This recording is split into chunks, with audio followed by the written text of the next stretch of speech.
Welcome to this explainer. I am absolutely thrilled you're joining us today. Look, if you're trying to figure out exactly how negative friendships manage to quietly, almost invisibly alter a teenager's life, well, you're in the right place. Today, we're diving deep into Chapter 2 of Dangerous Behaviors. We're going to examine the incredibly subtle ways that negative peer influence takes hold of young people, often way before families even realize what's happening. We'll unpack the psychology, walk through some intense real-world case studies, and figure out how we can actually flip the script. We've got a ton of ground to cover, so let's just jump right in. Let's start with this quote. "The mind is a crime scene, unseen, untold." Wow, that is just such a powerful way to frame this whole issue. Because think about it, when we see a young person acting out, the aggression, the rule breaking, the defiance, we're really just looking at the aftermath. We're looking at the evidence left behind after the fact. But the actual origin of those dangerous behaviors, it happens entirely internally. It's totally unseen. It all begins with this quiet psychological struggle and a massive, desperate need for connection that simply isn't being met in a healthy way.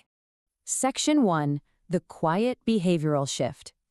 So how does a kid actually go from being a respectful, engaged student to a troubled youth? Well, the truth is, it's almost never a sudden cliff drop. It's more like a slow, quiet fade. There's this huge misconception out there that these kids just possess some sort of criminal mind, right?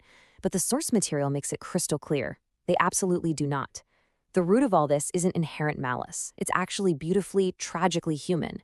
It stems from everyday vulnerabilities, deep insecurity, profound loneliness, and just this simple, overwhelming desire to be accepted. These kids desperately want to belong somewhere. And, when they can't find that belonging in a healthy environment, they're going to start gravitating toward people who normalize unhealthy behavior. Let's look at how this builds over time, step by step. This is literally how an environment shapes a person. First, you get step 1, just a few bad decisions, nothing crazy, but suddenly they start feeling normal. Then, step 2, respect starts to disappear. A kid who used to care about school might just totally check out or start lying and hiding things from their parents. Moving into step 3, we see aggression, which maybe used to be avoided, suddenly becoming a joke to the group. It becomes funny. And finally, step 4, risky behavior completely transforms into something exciting. Because they're just naturally absorbing the energy around them, the young person doesn't even realize how fundamentally they've changed. Section 2. The need to belong. Case Study 1. To really ground these abstract concepts, let's look at a real-world case study. Here we have a 16-year-old boy. Now, originally, he was known as calm and respectful. Teachers called him responsible, and his family trusted him completely. But then, he falls in with a new group of friends. At first, the changes were minor, just staying out a bit late. But then he became highly secretive, constantly hiding his phone screen. The arguments at home just skyrocketed.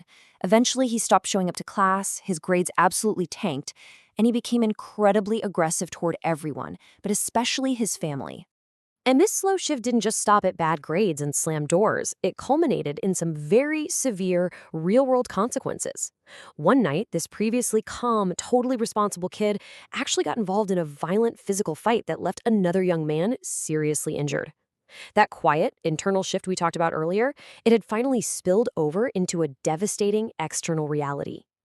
Later on, during an interview, this 16-year-old made this incredibly heartbreaking confession. He said, "I knew they were trouble, but I wanted to fit in." I mean, that sentence really says it all, doesn't it? As humans, one of our strongest, most primal needs is to belong. His own internal moral compass was practically screaming that this group was bad news, but his desperate need for connection, that overwhelming urge to just fit in, completely hijacked that compass. Section 3. The fear of rejection. Case Study 2. Okay, so our first case study was all about the active desire to belong, but this next one pivots to something just as powerful, the terrifying fear of being rejected. Here, we've got a young girl who really wanted to be part of this specific friend group. The problem? The group was incredibly toxic. They constantly humiliated their own friends online, spreading rumors, cyberbullying, the whole 9 yards. At first, this girl was just kind of a passive observer. She just watched it happen.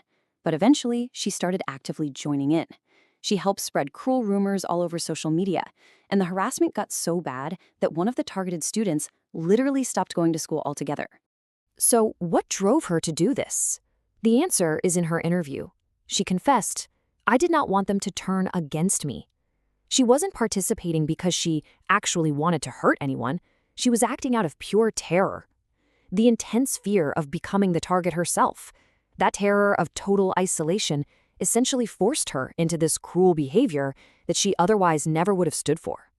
We really cross the line into dangerous territory when leaving a toxic group feels lonelier and scarier than staying in it.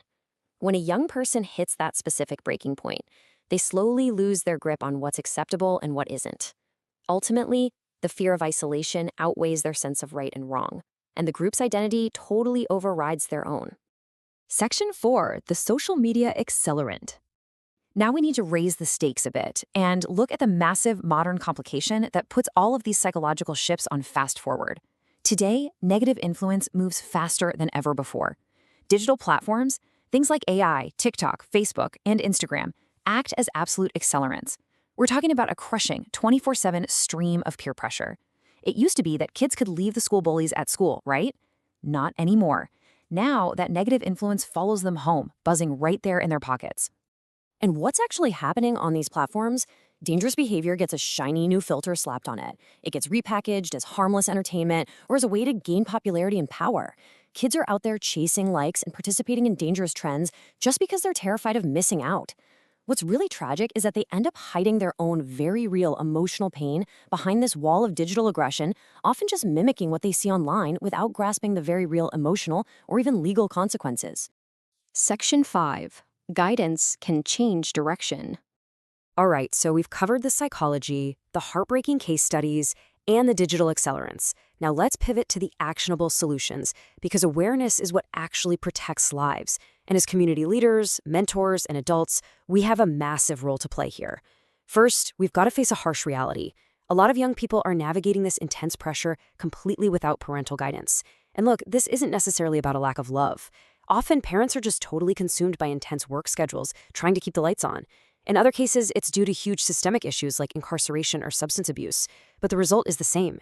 It leaves this critical, gaping hole in a young person's life.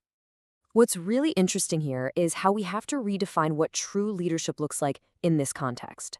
It's not about barking orders or being the boss. It's about stepping into that gap. It means creating environments where young people actually feel valued, heard, and supported. We're talking about active listening, being emotionally available, and honestly, just being a non-judgmental presence. A lot of the time, a kid just desperately needs an adult who will sit down and listen to them without immediately jumping to criticize or judge. Please never underestimate the impact you can have. Just as negative friendships can pull someone down a destructive path they never intended to walk, positive influence can inspire incredible, life-altering growth. Just one positive influence, one adult who decides to remain present and involved, can make an absolutely massive difference. You literally have the power to change a young person's trajectory and protect their life. I want to leave you with one final, lingering thought to chew on today. The negative influence, the overwhelming pressure, those quiet behavioral shifts we talked about, they are already happening all around us. That's a given. So the question isn't whether or not it's happening. The real question is, are you listening to your young people? Thank you so much for joining me for this explainer. Take this knowledge with you, look at the kids in your own community, and start listening.